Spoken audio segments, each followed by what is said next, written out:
Mag-aapol tayo ng kalawang ngayon mga kalapatids dahil nalaglag si kalawang. Tukod oh. Boy doon, takbo, lakad. Ganda pa naman mga kalapatids eh, no?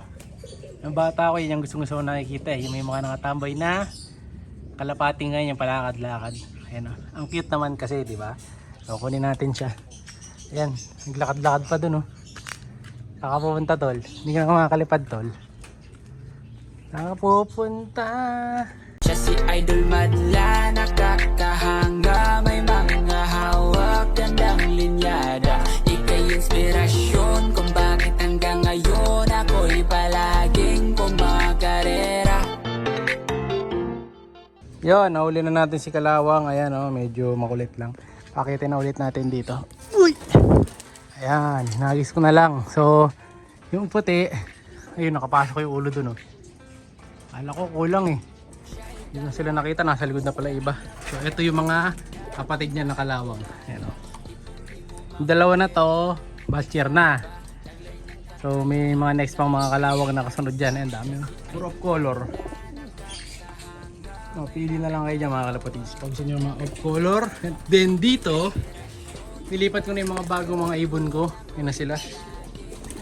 Sa nyo, ang dami na natin mga bagong ibon dito. So 12 to. Yung mga bagong kalapate. Puro speedbird. Oh, ayan oh. Ayan, may pula pa. Si Piliwak. Ayan, kita nyo yung panipiliwak oh. Natagilid. So siya yan, si Piliwak yan. Medyo naninibago pa kasi first day nila to. Kanina ko na nilagay yan. Tapos sa taas, ayun, may mga bagong kalawang din doon. Ayun. Bagong mga kalawang birds natin, ang papangit pa nila. Pero pag nagpalit ng kulay yan, babalik na yung ganda. Ito, meron tayo dito. Grisel, saka kalawang din. So yung grisel na yan, ako daw nagkakamali. Kapatid yata yan ng dalawang grisel dito eh. Ayun oh, yung isang grisel na yan. Kapatid yata yan. Pero di ako sure ha. Kapatid yata nila yan. Saka nung isa pang grisel. Ito, yung dag grisel. So kahapon yung isa na grisel, dag grisel. Yung Cookman, dahil usong-usong Cookman, nadali na, napadala na natin doon sa may Cavite. No? So magkapatid yan, ito. Yan. Saka yung grisel na yon. Pero yung grisel na pinakawalan ko, hindi nila kapatid. No? So ayan o, mga bagong ibon natin. 12 yan, hindi ko na kung nasaan yung iba. Ayun, nasa taas. Hindi si pagtago.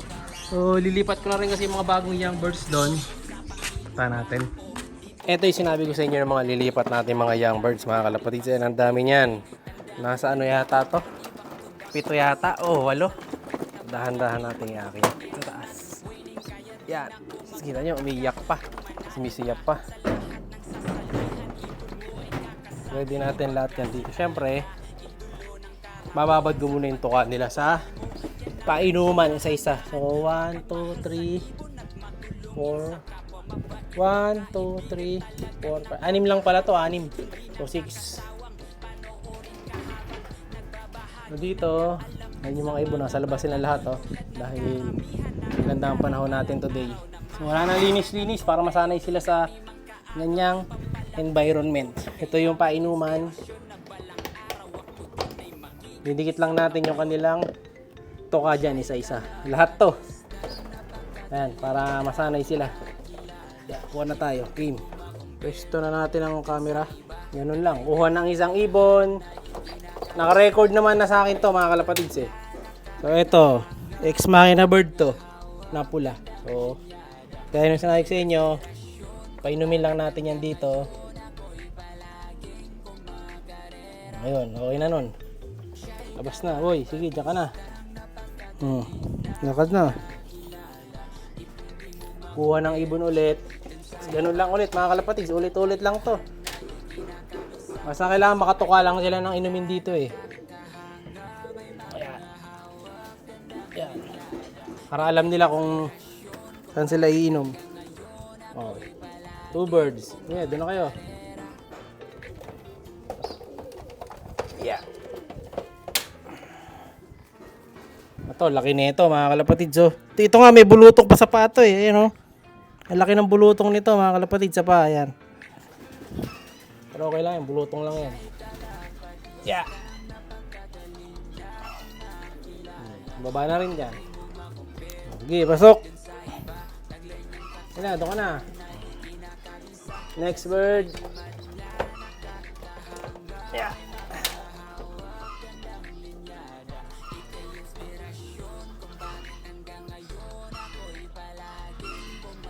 Puro macho yung huling batch na to mga kalapatids. Ito kita nyo, laki din ng katawan.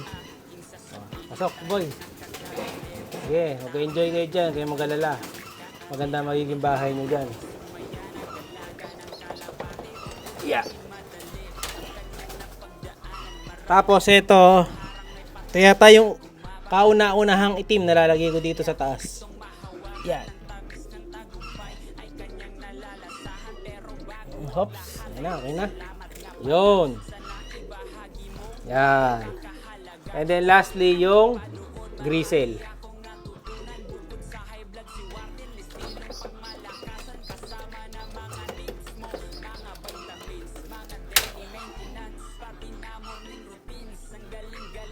Yan, ganoon din, inom din siya. Tapos, diretso lagay dyan.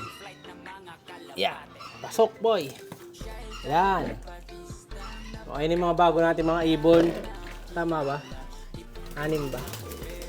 6 nga sila mga kalapatids. Ayan na. Yung iba dyan di kasama. Galing na sa likod yung iba eh. So, syempre, medyo may stress sa una to. Pero ayan o. Lipad-lipad na sila. Diyan lalakas ang katawan. Nabibilad pa kayo dyan, arawan kayo. Doon kasi sa kabila, hindi. Walang araw doon eh. Kaya pangit magpwesto doon. Ayan, hihingali na sila dyan. Tapos lalagay ko na tong patukaan natin, syempre. Yan. So, okay, magpapa-stress dyan ha. Galingan nyo ang paglaki dyan sa itaas. And then tapos yung mga nasa kabila, yung marami nating ibon doon, eh tuloy ang training din nun. Yeah, tatabi ko na tong training box. Tuloy ang training nun sa itaas. Bukas viewing ko ulit. Medyo tinanghali tayo ngayon, hindi ako nakapag-viewing eh. Pero yung nasa likod ay naka-viewing pa rin syempre. Pinawalan natin. Kaya pag natapos yun, tsaka natin viewing yung kabila. So kailangan kasi mauna yung batch dito sa taas. Ayan, kita nyo. Yung mga kulay na yung mata niyan, mga kalapatids, malalaki na. Kita nyo naman yung grisel na yun, no? Ang lalaki na, di ba? So halos nagkakakulay ng mata nila. Kasi ang plano talaga natin dito, first week dapat ng March training na itong mga to, no? Kaya viewing naman na talimad na ito sa taas. Kanina nakalimutan ko lang eh, no? Pero oras na kasi, mag-alas 2 na, late na. So lalagay na lang ulit natin sila doon bukas, no? Then mauna silang training, madami kasi to eh. Tapos yun sa kabila, mabilis lang sa kabila, ang tuturo ko lang naman doon trapping eh. Pag natuto ng trapping yon, madali na buhay natin dun sa likod. Trapping lang, yung kailangan matutuloy sa pagbabataas. Saka sa bilaran. Kasi magte-tape pa naman tayo dun. Dito wala nang tape. Tape rekta dito. Kaya kailangan matagal silang matuto sa taas. Tapos papraktisin pa nila mga kalapatid yung pag-akyat mula dun sa trapdoor dyan, pababa papunta dyan sa lock.